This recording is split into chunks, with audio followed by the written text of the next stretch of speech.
ഒടുവിൽ യഥാർത്ഥ സുഹൃത്തിനെ മാൽദ്വീപ് തിരിച്ചറിഞ്ഞോ? അങ്ങനെ വേണം കരുതാൻ. നയതന്ത്ര ബന്ധത്തിൽ ഉലച്ചിൽ തുടരുന്നതിനിടെയാണ് മാൽദ്വീപ് വിദേശകാര്യമന്ത്രി മൂസ സമീർ ഇന്ത്യയിലെത്തിയത്. ഇന്ത്യൻ വിദേശകാര്യമന്ത്രി എസ് ജയശങ്കറുമായി കൂടിക്കാഴ്ച നടത്തി. പ്രധാനമന്ത്രി നരേന്ദ്രമോദിയെ അധിക്ഷേപിക്കുന്ന തരത്തിലുള്ള പരാമർശങ്ങൾ ഉണ്ടാകാതെ സർക്കാർ ശ്രദ്ധിക്കുമെന്ന് മാൽദ്വീപ് ഉറപ്പു നൽകുകയും ചെയ്തു. മാൽദ്വീപ് പ്രസിഡന്റ് മുഹമ്മദ് മുയിസു ഇന്ത്യ സന്ദർശിക്കുന്നതിനെക്കുറിച്ച് ഇരുവരും ചർച്ച ചെയ്തു. നയതന്ത്ര ബന്ധം മെച്ചപ്പെടുത്തുന്നതിനെക്കുറിച്ച് ഇരുവരും കൂടിക്കാഴ്ചയിൽ ധാരണയിലെത്തിയതിന് പിന്നാലെയാണ് മുയിസുവിൻ്റെ ഇന്ത്യ സന്ദർശനത്തെക്കുറിച്ച് ചർച്ച ചെയ്തത്.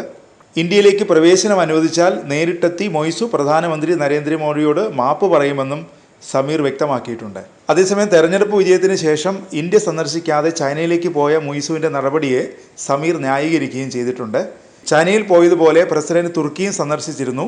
സൗകര്യം കണക്കിലെടുത്തായിരുന്നു ആ സന്ദർശനം. ഇന്ത്യ സന്ദർശിക്കുന്നതിനെക്കുറിച്ചും ചർച്ച ചെയ്തിരുന്നു.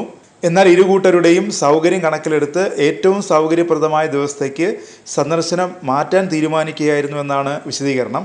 ചൈനയുമായി ഞങ്ങൾക്ക് സൈനിക കരാറുകളൊന്നുമില്ല, മാലദ്വീപിലേക്ക് വിദേശ സൈനികരെ അനുവദിക്കില്ലെന്നത് തങ്ങളുടെ തീരുമാനമാണെന്നും ഇന്ത്യയുടെ സാമ്പത്തിക സഹായം മാൽദ്വീപ്സിന് സുപ്രധാനമാണെന്നും മന്ത്രി വിശദീകരിച്ചു. എന്നാൽ മൊയ്സുവിൻ്റെ ഇന്ത്യയിലേക്കുള്ള വരവിനെക്കുറിച്ച് ഇന്ത്യ ഇതുവരെ പ്രതികരണമൊന്നും നടത്തിയിട്ടില്ല.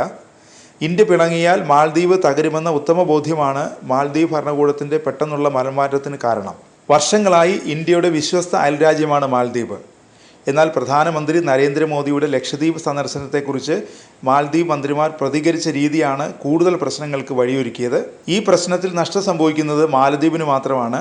കാരണം മാലദ്വീപിൻ്റെ സമ്പദ് വ്യവസ്ഥയിൽ വലിയ പങ്കുവഹിക്കുന്ന അയൽരാജ്യമാണ് ഇന്ത്യ. മാത്രമല്ല പല കാര്യങ്ങൾക്കും മാൽദ്വീപ് പൂർണ്ണമായും ആശ്രയിക്കുന്ന ഇന്ത്യയാണ്. മാൽദ്വീപ്സിൻ്റെ സമ്പദ് വ്യവസ്ഥ ടൂറിസത്തെയാണ് ആശ്രയിച്ചിരിക്കുന്നത്. ദ്വീപ് രാഷ്ട്രത്തിലെ GDPയുടെ 28% ടൂറിസമാണ്. വിദേശ നാണ്യത്തിൻ്റെ 60% ടൂറിസം മേഖലയാണ് സംഭാവന ചെയ്യുന്നത്. ഇത്തരമൊരു സാഹചര്യത്തിൽ ഇന്ത്യ പിന്തിരിഞ്ഞാൽ മാൽദ്വീപിന് സാമ്പത്തികമായി വലിയ നഷ്ടം നേരിടേണ്ടി വരുമെന്നതാണ് യാഥാർത്ഥ്യം. കഴിഞ്ഞ വർഷം മാൽദ്വീപും ഇന്ത്യയും തമ്മിൽ $500 മില്യൺ വ്യാപാരമാണ് നടത്തിയത്. 3 പതിറ്റാണ്ടുകൾക്ക് മുമ്പ് മാൽദ്വീപും ഇന്ത്യയും തമ്മിൽ ഒരു വ്യാപാര കരാർ ഒപ്പിട്ടിരുന്നു. ഈ കരാർ പ്രകാരം മറ്റ് രാജ്യങ്ങളിലേക്ക് കയറ്റുമതി ചെയ്യാത്ത ചരക്കുകൾ ഇന്ത്യയിൽ നിന്ന് മാൽദ്വീപിലേക്കാണ് ഇറക്കുമതി ചെയ്യുന്നത്. ഇതിനു പുറമെ മാൽദ്വീപിലെ അടിസ്ഥാന സൗകര്യ വികസന പദ്ധതിയിൽ ഇന്ത്യ വൻതോതിൽ പണം നിക്ഷേപിച്ചിട്ടുണ്ട്. 2023 ഇന്ത്യ മാൽദ്വീപിൽ നിന്ന് $410.2 മില്യൺ കയറ്റുമതി നടത്തിയപ്പോൾ $61.9 മില്യൺ ഇറക്കുമതി ചെയ്തത്. 2002 കയറ്റുമതി $495.4 മില്യൺ ഇറക്കുമതി $61.9 മില്യൺ നിലവിൽ ഇന്ത്യയുടെ സമ്പദ് വ്യവസ്ഥ ഏകദേശം $3.75 ട്രില്യൺ ആണ്. മാൽദ്വീപ്സിൻ്റെ സമ്പദ് വ്യവസ്ഥ ഏകദേശം $6.5 ബില്യൺ.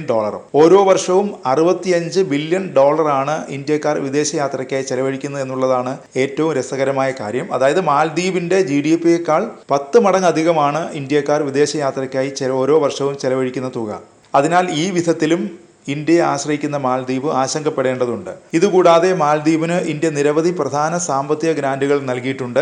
വായ്പ നൽകി ഇന്ത്യ മാൽദ്വീപിനെ സഹായിക്കുകയായിരുന്നു. അതേസമയം മറുവശത്ത് ചൈനയും മാൽദ്വീപിൽ പദ്ധതികൾ തുടങ്ങിയിരുന്നു.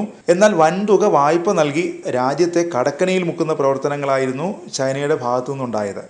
ഇത് തിരിച്ചറിഞ്ഞാണ് പ്രസിഡന്റ് മൊയ്സു നേരിട്ടെത്തി പ്രധാനമന്ത്രി നരേന്ദ്രമോദിയോട് മാപ്പ് പറയാനൊരുങ്ങുന്നത്.